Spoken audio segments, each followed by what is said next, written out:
Hello, world and universe. Welcome to the Trevor Donald Experience. Manifest your truth. And if you're new to the channel, please hit that like and subscribe button. And for all my continued followers, I want to say thank you.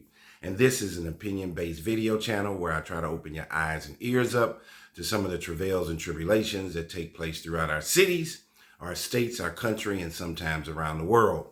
Well, this one I got for you is chaos and disorder coming around the world. I want to talk about and break down how did we get to this place with Iran's war with Israel and the United States and President Donald Trump. So let's get right into it. On February 28th, the United States and Israel attacked Iran after weeks of military buildup and threats from President Trump. Large-scale strikes targeted Iranian military assets and the Islamic Republic's top leadership, killing Supreme Leader Ayatollah Ali Khamenei. Tehran's Assembly of Experts appointed Ali Khamenei's son, Mojtaba Khomeini, to succeed him. Iran has retaliated by targeting U.S. military facilities in the region, Israel, and energy and civilian infrastructure in the Gulf states. Israel has also stepped up its airstrikes in Lebanon after Hezbollah fired rockets into Israel in support of Iran. So Hezbollah is in support of Iran. Remember that. Iran's ambassador to the United Nations stated that more than 1,500 civilians have been killed so far, including at least 175 people who were killed by a reported U.S. strike on an Iranian elementary school. These were kids. And up to 3.2 million have been displaced. 13 U.S. service members have been killed. Trump has issued conflicting statements on U.S. military objectives and the trajectory of the conflict. The attack quickly escalated into a regional war with widespread ramifications of critical supply chains and humanitarian aid. Iran's effective closure of the Strait of Hormuz, which is where their power structure, that's their golden jewel in this chess game, the Strait of Hormuz, has caused a global energy shock, prompting the International Energy Agency to release 400 million barrels from its strategic reserves. So what is the history of Iran's nuclear program, which is part of this conflict and this problem with the U.S. and Israel? Iran has pursued a nuclear program since at least 1957, with varying degrees of success. During a war with Iraq, Iran decided to develop nuclear weapons to ensure its security in the late 1980s. Consequently, Iran pursued agreements with China and Russia. Remember, Iran pursued agreements with China and Russia to support the program's research throughout the 1990s. So China and Russia are part of this. In the summer of 2002, the National Council of Resistance of Iran, an umbrella organization made up of Iranian dissident groups, exposed the existence of 2 Iranian nuclear sites that were hidden from the IAEA. So you're going to hear me mentioning some of these alphabet groups or these acronyms. The IAEA stands for the International Atomic Energy Agency. So remember that. International Atomic Energy Agency. So by 2003, diplomats launched an intensive effort to halt Iran's nuclear program. Iran agreed, insisting only on keeping its centrifuges for nuclear energy. However, it did not follow through on its commitment to transparent reporting to the IAEA, which is the International Atomic Energy Agency, and continue covert activities, leading to a June 2004 rebuke and a September 2005 finding of non-compliance by the IAEA, paving the way for a future referral to the UN Security Council. That's the UNSC, the United Nations Security Council. In 2006, the UNSC, the United Nations Security Council, adopted Resolution 1696, the first legally binding call for Iran to suspend its uranium enrichment program. Over the next few years, the UNSC adopted a series of resolutions imposing crippling economic sanctions on Iran for its failure to suspend its enrichment-related activities.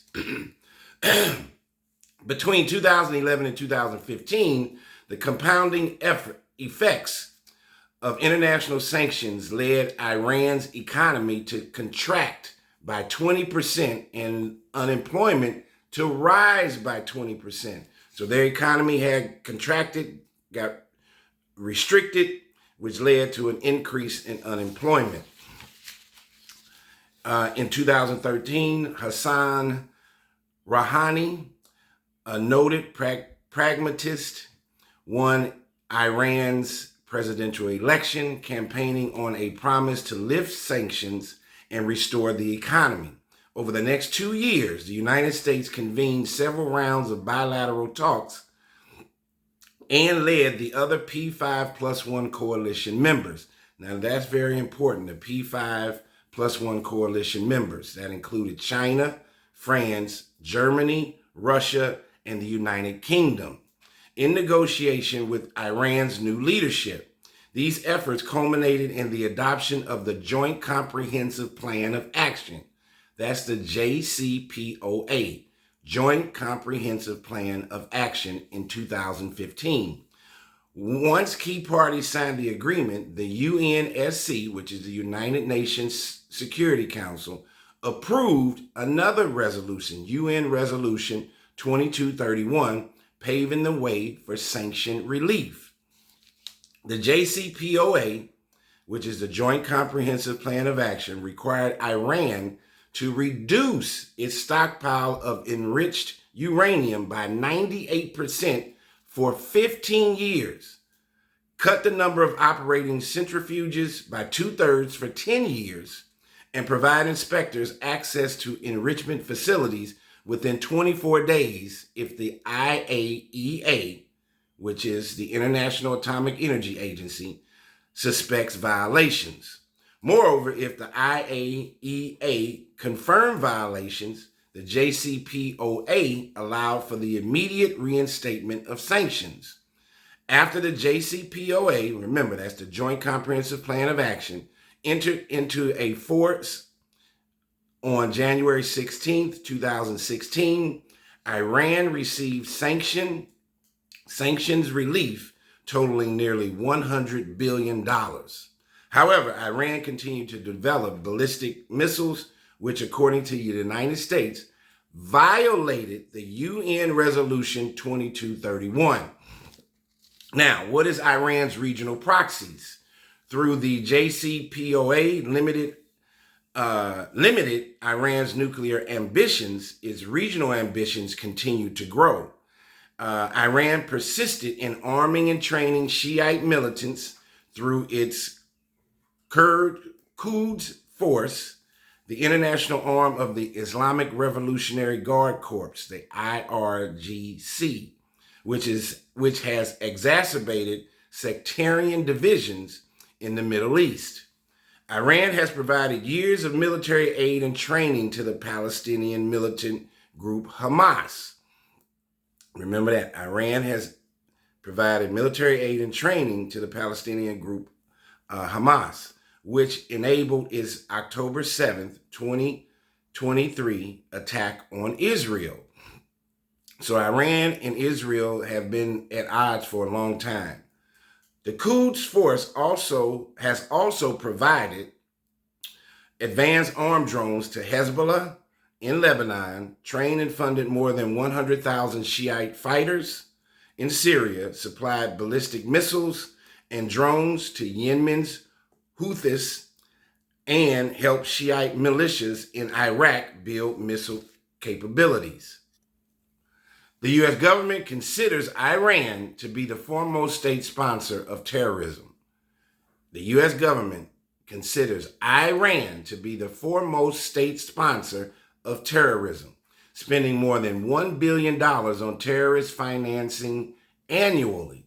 There are between 140,000 and 185,000 IRGC Quds forces across Afghanistan, Gaza, Lebanon, Pakistan, Syria, and Yemen.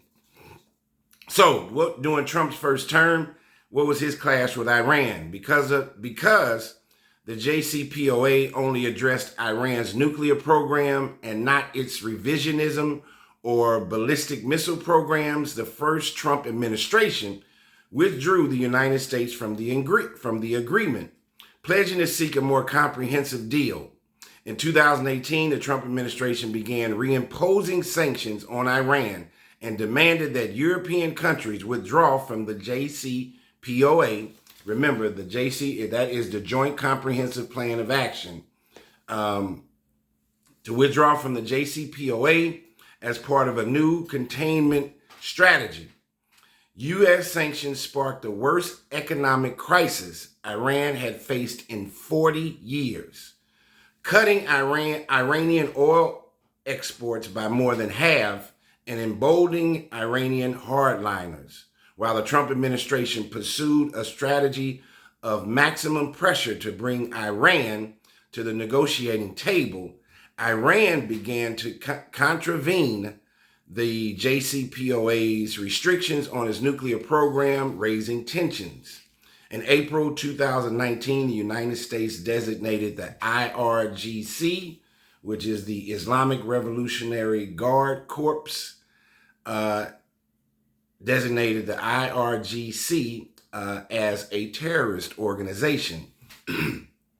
When the Trump administration received intelligence of potential Iranian attacks on U.S. troops, it deployed bombers, carriers, and additional forces to the Middle East. Over the next month, 6 oil tankers in or near the Strait of Hormuz were attacked, which U.S. government officials blamed on Iran. In late June 2019, Iran downed a U.S. Global Hawk drone in the Strait of Hormuz. President Trump ordered a cyber attack and the imposition of new sanctions in response. On December 31st, Donald Trump blamed Iran for backing protests that tried to seize the U.S. embassy in Baghdad. Days later, tensions peaked when the United States killed Qasem Soleimani, the commander of Iran's Quds force, in a Baghdad airstrike. In response, Iran said it would no longer adhere to the restrictions under the nuclear deal. And it accidentally shot down a Ukrainian passenger plane while on high alert. In late 2020, Trump continued to ratchet up sanctions, and Iran boosted uranium enrichment to levels well beyond the limits of the nuclear deal after one of its top nuclear scientists was killed. So the conflict between Israel and Iran, what is the deal with that? The outbreak of war between Israel, a close U.S. ally, and the Palestinian Iran-backed militant group Hamas in October 2023. Remember, Iran is backing Hamas, which is the group that's out of Palestine. And so back to Hamas in 2023 escalated tensions between Iran and Israel. Iran-backed proxy forces ramped up strikes in protest of Israel's military incursion into the Gaza Strip, including more than 200 attacks on U.S. and Israeli targets in Iraq and Syria. In response, the United States ordered airstrikes on 2 Iran-backed facilities in October 26, 2023, and 85 more Iran-affiliated targets in the 2 countries on February the 2nd, 2024. The Houthis in Yemen and Hezbollah in Lebanon, both actors in Iran's axis of resistance, also launched attacks from the Red Sea and Israel's northern border, with Lebanon spurring fears of regional spillover. In 2024, Israel and Iran's confrontation shifted from indirect, proxy-based hostilities to direct exchanges of strikes. On April 1st, a suspected Israeli airstrike against an Iranian consular building in Damascus, Syria, killed 2 of his generals and 5 military advisors. Iran retaliated by launching over 300 drone and missile attacks, the first time Iran had directly targeted Israel. Following Israel's killing of the leaders of Hamas and Hezbollah, Iran launched 180 ballistic missiles against Israel in October 2024. Israel then launched its largest direct attack on Iran, targeting its air defense and missile production facilities. Israel's dissemination of Hamas and Hezbollah leadership, coupled with the downfall of the Bashar al-Assad regime in Syria, considerably weakened Iran's axis of resistance in 2024. Upon returning to office in 2025, U.S. President Donald Trump restored its maximum pressure campaign against Tehran while also initiating negotiations on its nuclear program, the first direct U.S.-Iran talks since he withdrew the United States from the JCPOA nuclear deal in 2018. Israel was wholly opposed to the negotiations and has maintained an unwavering commitment to dismantling Iran's nuclear program. Israeli officials argue that Iran's clandestine efforts to develop nuclear weapons would fundamentally alter the regional balance of power, posing a direct danger to Israel's survival. On June 12th, the International Atomic Energy Agency, the IAEA, declared Iran was violating its non-proliferation obligations for the first time in 20 years, prompting Iran to announce it would open a secret uranium enrichment site.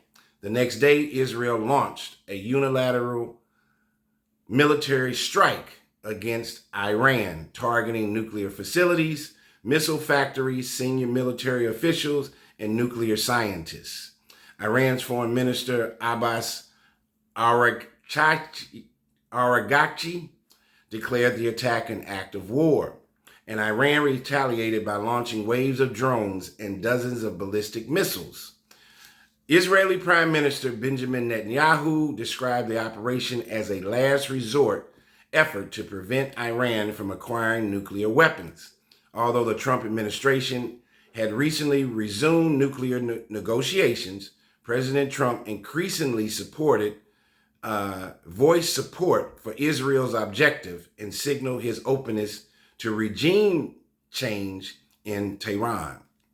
Following a week of airstrikes between Israel and Iran, the United States directly intervened in the conflict, attacking 3 Iranian nuclear sites in Fordow, Isfahan, and Natanz on June 21st.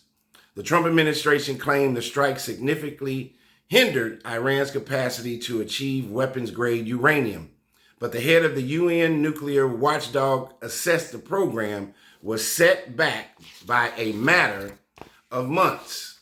Trump is the first U.S. president to attack another country's nuclear program and the first to explicitly join Israel in an attack on an adversary. Iran retaliated on June 23rd, launching a missile attack on U.S. forces stationed at the Al Udeid Air Base in Qatar. No casualties were reported. Trump announced a ceasefire later that day, although both sides accused the other of continuing strikes. The ongoing war is continuing. We must pray for our country, our society, and our world and we must try to manifest our truth in a positive, righteous, and God-fearing way. The war between Ukraine and Russia, the war in the Gaza Strip between Israel and Hamas, and the war with Israel and Iran and the United States must end very, very soon. Too many innocent lives are being lost.